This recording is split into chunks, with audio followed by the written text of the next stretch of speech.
دو پہلو ہیں، تبلیغ کے دو پہلو ہیں، ایک امر بالمعروف اور ایک نہی عن المنکر۔ ان دو چیزوں کو ملا کر کے مکمل تبلیغ کرتی ہے۔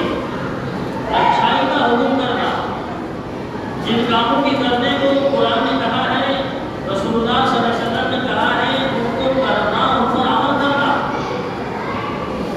اور جن چیزوں سے رکنے کے لیے کہا ہے ان سے رک جانا، نہی عن المنکر۔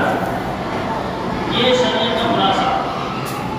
قرآن نے اس کو کہا وَمَا آتَاكُمُ الرَّسُولُ فَخُذُوهُ وَمَا نَهَاكُمْ عَنْهُ فَانْتَهُوا۔ رسول اللہ صلی اللہ علیہ وسلم نے تمہیں جو چیز عطا فرمائی ہے،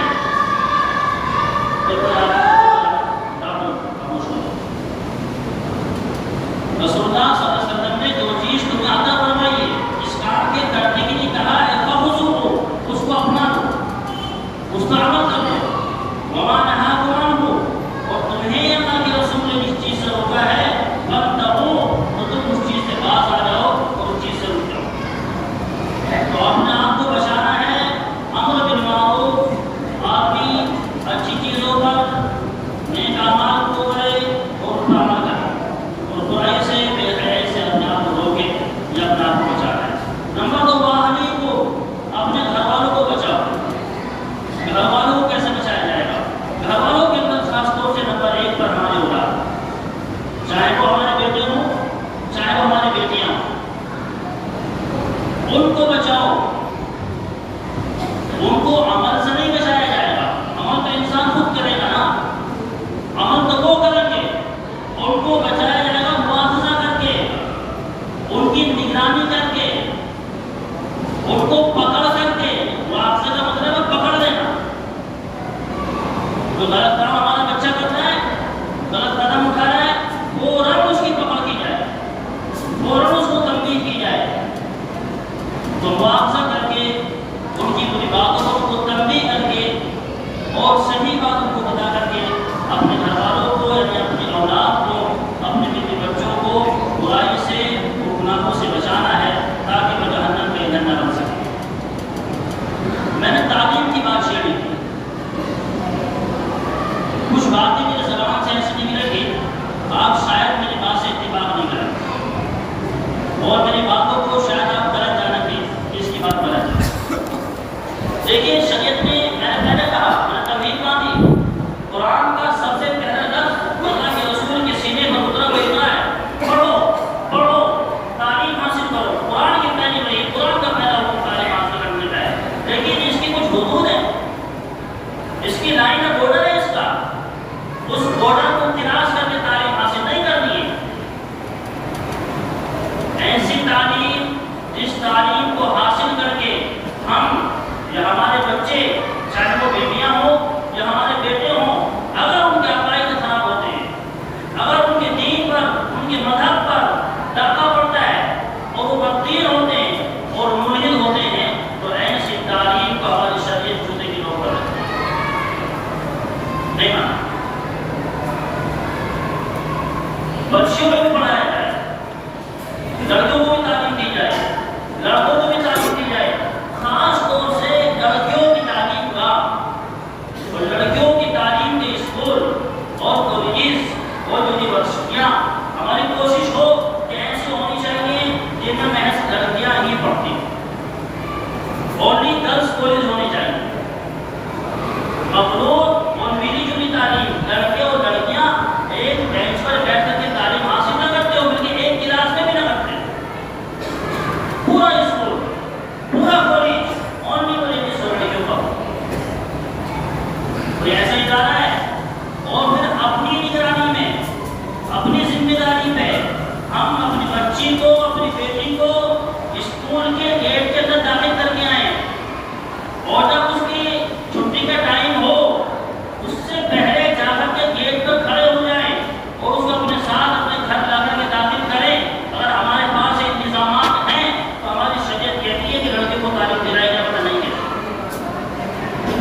شراب پی رہی ہے، کوئی سگریٹ نوشی کر رہی ہے، اور ان کے پاس میں وہ سامان بھی مہیا ہے جو پریگنینسی کو روکنے والا ہوتا ہے، صاف صاف کہہ دوں آپ سے، وہ سامان ان کے ساتھ موجود ہے۔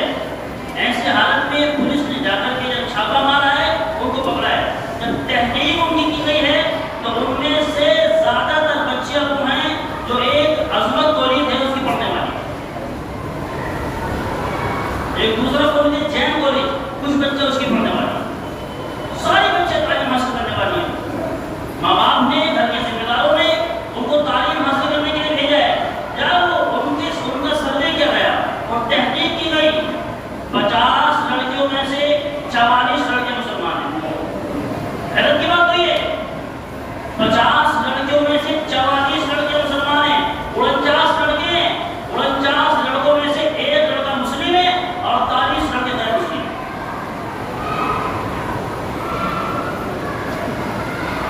اور وہ اپنی عصمت کا، اپنی عزت کا سودا کر رہے ہیں، اور ہم خوش بیٹھے ہوئے ہیں، ہماری بچی تعلیم حاصل کرنے گئی ہے، ہم ڈگریاں دلا رہے ہیں بچیوں کو، پھر دلائیے بنائیے ڈاکٹر، آپ بنائیے انجینئر، لیکن نگرانی شرط ہے۔ قرآن کہہ رہا ہے وَأَحْلِكُمْ نَارًا، بچاؤ اپنے گھر والوں کو، بچاؤ اپنی اولاد کو جہنم کی آگ سے۔ میں نے حدیث پڑھی آپ کے سامنے، کلکم راعٍ کلکم راعٍ، تم میں سے ہر ایک نگراں ہے، تم میں سے ہر ایک ذمہ دار ہے، وَكُلُّكُمْ مَسْئُولٌ عَنْ رَعِيَّتِهِ، اور ہر ایک ذمہ دار سے اس کے ماتحتوں کے بارے میں، اس کی رعایا کے بارے میں اور اس کے اولاد کے بارے میں قیامت سے سوال۔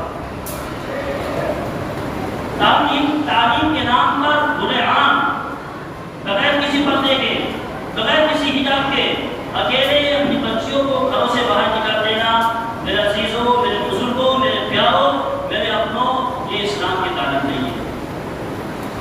ہماری بیٹیاں مرتد ہو رہی ہیں، اپنے ایمان سے پھر رہی ہیں، اور وہ جو نکاح غیر مسلم بچوں کے ساتھ میں کر رہی ہیں، جو شادیاں ہو رہی ہیں، شریعت اس نکاح کو نکاح نہیں مانتی ہے۔ قرآن کا فیصلہ یہ ہے کہ مومن کا نکاح کافرہ کے ساتھ نہیں ہو سکتا، کافر مرد کا نکاح مومن عورت کے ساتھ نہیں ہو سکتا۔ دنیا کے پردے پہ ہو جائے، دنیا کی عدالتیں اسے نکاح قرار دے دیں، اسے جائز قرار دے دیں، لیکن قرآن کی زبان تو جائز نہیں کہتی ہے۔ تو سب سے بڑا ریزن ہے ہماری بچیاں جو تعلیم حاصل کرنے جا رہی ہیں۔ میرا عزیز تو بھیجیے گا، ایسے اسکول کے انتظام ہو جس میں محض لڑکیاں تعلیم حاصل کرتی ہوں، اس میں بھی شرط یہ ہے بھائی ساتھ میں جائے، باپ ساتھ میں جائے، چھوڑ کر کے آئے اور لے کر کے آئے۔ ہمیں معلوم ہونا چاہیے ہمارے بیٹے کی کلاس کتنے بجے لگتی ہے اور کتنے بجے چھوٹتی ہے۔ اگر 10 منٹ ہمارا بچہ لیٹ ہو رہا ہے آنے سے، ہمیں حق بنتا ہے سوال کرنے کا 10 منٹ تک کہاں دینا ہے۔ پہلے بات یہ سوال بنتا ہی نہیں، وہ کیوں آ رہی ہے ہمارے بچے کے لیے؟ مطلب بیٹے سے سوال بنتا ہے، بیٹا کرنے کو، اگر بیٹی ہے اس کی اجازت نہیں ہے کہ اسکول جا کے اسکول سے آئے۔ اور میں تو یہ کہتا ہوں کہ ہمارے تعلیم کی شکایت سے بات چل رہی تھی اسکول پہ، میں کہتا ہوں بھائی ہماری گھر کی بچیاں جو متوسط مڈل کلاس سے گھرانے ہوتے ہیں، ان کو تو بچوں کے ڈائپر لگانے ہیں، اور گھر کا کھانا بنانا ہے، گھر کے کپڑے دھونے ہونے، اس لیے میں کہتا ہوں بھائی اس کو بنانے کافی ہے بس بچے اس دور کے اندر۔ یا تو آپ بہت زیادہ تعلیم کرائیے پھر ڈاکٹر، وہ بھی نگرانی میں۔ اگر آپ یہ حالات نہیں ہے، آپ نے ہائی اسکول کرایا تب تک بچی جوان ہو چکی ہوتی ہے، لڑکے اس کو لڑکوں کو پڑھائیے، بناؤ لڑکوں کو ڈاکٹر۔ ہمارے یہاں ان کا سسٹم ہے، لڑکیوں کو تعلیم زیادہ دلائی جا رہی ہے بالمقابل لڑکوں کے، کیونکہ لڑکا بڑا ہوا اس کو لگایا کاروبار کرنے کو۔ اور یہ تعلیم کی بات نہیں ہے، اسکول کالج کی بات نہیں ہے، ہماری بچیاں ٹیوشن کے نام پر جا رہی ہیں۔ اسکول کے ادر ٹائپ میں جو ٹیوشن کے نام پر ہمارے بچے جاتی ہیں، اس سے بگاڑ زیادہ پیدا ہوتا ہے۔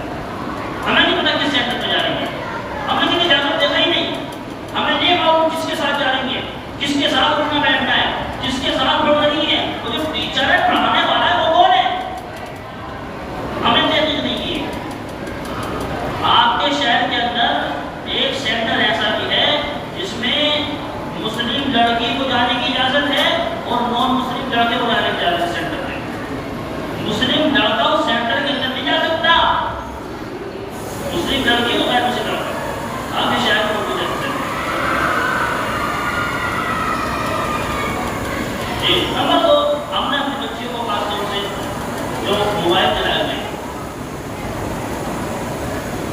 آپ یہ کہہ سکتے ہیں کہ صاحب مجبوری اب تو تعلیم بغیر انٹرنیٹ کے اور بغیر موبائل کے اب حاصل کرنا انتہائی مشکل ہے.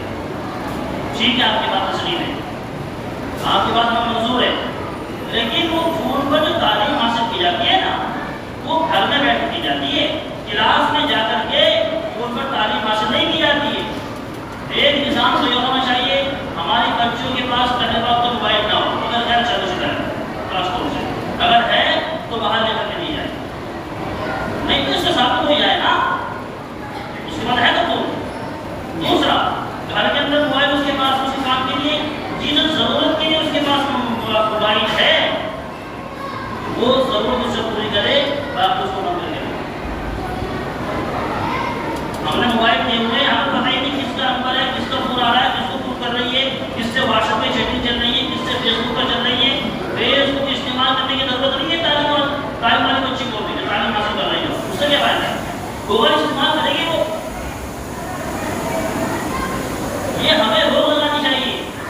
میں ایک انٹرویو سن رہا تھا، ایک ڈاکٹر ہے پاکستان میں، انہوں نے ایک مثال دی. ہمیں بات کروں چھوٹے بچوں سے بڑے بچوں تک کی. ہمارے چھوٹے بچے 1.5 سال 2 سال 2.5 سال کے نا، ان کو ہم اتنا رسیا بنا دیتے ہیں موبائل کا، بغیر موبائل کے ان کو چین نہیں آتا ہے. اور اس میں خاص سب سے پہلا رول ہوتا ہے ماں کا، نمبر 2 پر باپ کا. باپ کو لیٹنے بیٹھ کر ہم ماں بھی فون چلا رہی ہے، باپ بھی فون چلا رہا ہے، بچہ ہمارے بغل میں لیٹا ہوا ہے، کبھی ماں کے موبائل کو دیکھ رہا ہے، کبھی باپ کے موبائل کو دیکھ رہا ہے، اس کو رسیا بناتے ہیں. اب بغیر فون کو اس کو چین نہیں آتا ہے. نمبر 2، باپ چلا گیا باہر دکان پر، کاروبار پر، فیکٹری میں تجارت کرنے، ماں گھر میں گھر میں کام کاج کرنے، بچہ پریشان کر رہا ہے، موبائل چلا رہا ہے، اس کے ہاتھ میں ہم نے دے دیا، اب ماں کام کر رہی ہے. اگر بچہ آپ کو کھانا نہیں بنانے دے رہا ہے، آپ کھانا بازار سے لے آئیے گا، لیکن بچے کے ہاتھ میں موبائل مت دینا. اس کی عمر موبائل دیکھنے کی نہیں ہے، اس کی عمر بیلون سے غباروں سے کھیلنے کی ہے، اس کی عمر تتلیوں سے کھیلنے کی ہے. انہوں نے ایک مثال دی کہ آپ کے گھر کے اندر چھری ہے، بہت اچھی ہے، بڑی اچھی کوالٹی کی ہے، لیکن چھری کا مطلب یہ نہیں ہے آپ اس کو اپنے بچوں کے ہاتھوں میں دیں گے، آپ فوراً چھین لیں گے اس کو. چھری کا جو کام ہے، سبزی کاٹنا، سیب کاٹنا، کھیرا کاٹنا، اس کام تک محدود ہے. جس شخص نے آئی فون بنایا، اس کا مطلب یہ ہے کہ 2 کاموں کے لیے بنایا، کمیونیشن، انفارمیشن. آپ تعلقات رشتہ داروں سے بات کریں، دوستوں احباب سے، آپ کے تجارتی لوگوں سے بات چیت کریں، بات ختم. نمبر 2 انفارمیشن کے لیے بنایا گیا ہے. آپ کو چیز سرچ کرنی ہے، کسی چیز کے بارے میں جانکاری لینی ہے، آپ دہلی جا رہے ہیں، کسی ڈاکٹر سے بات کرنی ہے، آپ سرچ کریں کہاں رہتا ہے، اس کو ہاسپٹل کہاں ہے، اس کے کلینک کہاں ہے. ان 2 کاموں کے لیے بنایا ہے. اس نے کہا کہ اپنے بچوں کے ہاتھ میں موبائل نہیں دیتا ہوں. بہت اچھی چیز ہے، اتنی چھری سیب کاٹنے کے لیے، سبزی کاٹنے کے لیے ہے، اس حد تک بہت اچھی چیز ہے، اس سے وہی کام دیا جاتا ہے. ایسے موبائل ہمارے کاروبار کے لیے، دوست و احباب سے تعلقات بنانے کے لیے، خیریت معلوم کرنے کے لیے بہت اچھی چیز ہے. سوشل میڈیا جہاں تک ہم فائدہ پہنچ رہے ہیں اس تک بہت اچھی چیز ہے، اور تو اس سے باہر جاتے ہیں ہم تو ہمارے لیے وہ ناسور ہے اور خطرناک ہے. میرے عزیزوں، میرے بزرگوں، ہمیں ان ساری چیزوں پر غور کرنے کی ضرورت ہے. میں دوبارہ سے کہہ رہا ہوں، خاص طور سے اپنے بچیوں کے سلسلے میں ہمیں بہت غور و خوض کرنے کی ضرورت ہے. پہلی بات تو یہ ہے، ہمیں اپنی بچیوں کو نصرت مخالف ہوں کہیں ملازمت کے لیے نہیں بھیجنا چاہیے. نہیں ضرورت ہے، ہمیں گھر کے کھاتے رہنا. نصرت مخالف ملازمت کے لیے نہیں بھیجنا چاہیے. دوسرا، تعلیم کے نام پر بھیج رہے ہیں تو ہماری اپنی نگرانی میں ہمارے بچے جا رہے ہیں. ہم اکیلے بھیج دیتے ہیں، ہم روز دیکھتے ہیں شہر میں بچہ پڑھ کے کرتی ہے،